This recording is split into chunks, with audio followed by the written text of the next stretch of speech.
Bernard "Bernie" Valdez was one of Denver's most beloved and respected Latino leaders. He devoted his life to creating opportunities for Latinos across the state, calling upon lessons he learned during the Great Depression. His wife, Dora, who fought at his side, fondly remembers Valdez's compassionate and collaborative spirit. He cared about people, and he cared about making things better for the community and for people.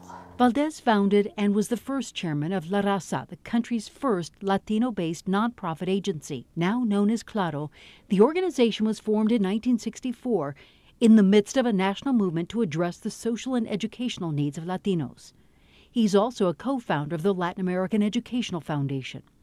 Valdez was a visionary leader who sought partnerships and solutions for what he believed the Latino community deserved. He was very collaborative, and he knew that this wasn't a fight that could be accomplished alone.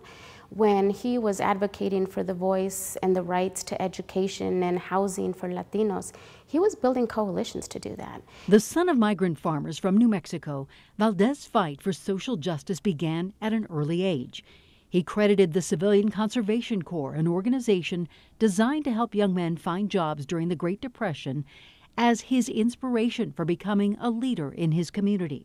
At the Conservation Corps Woodland Park camp, he was surrounded by young people from all walks of life and levels of education.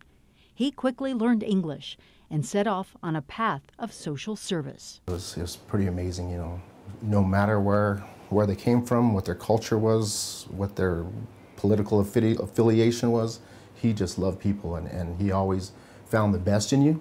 After graduating from Colorado State University, Valdez became a leader in the Department of Labor's World War II Bracero program. In that role, he traveled with migrants who faced racism and adversity. During one of those trips, he saw a sign that denigrated Mexicans. He stopped the train, approached the company's owner, and courageously voiced his objections. He stopped it and went to the company and said, "Those signs aren't taken out immediately. We'll just keep on rolling down the train line to the next town and pick their crops instead." So of course, those signs were all immediately removed.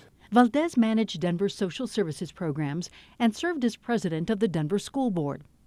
In 1964, he spearheaded a youth program called the Job Corps, which became a national model that is still active today. I think his legacy is that of a fighter. I mean, he really laid down the foundation to tell not just Latinos, but the world that we're here, and it's our responsibility to fight for ourselves. Valdez was a constant voice to those who did not have one. His influence is recognized throughout Denver.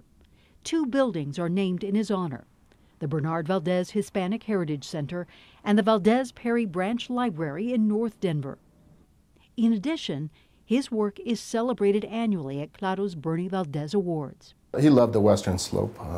He loved some Olathe corn and some Palisade peaches. I mean, he'd give you the shirt off his back, but don't ask for his last jar of peaches.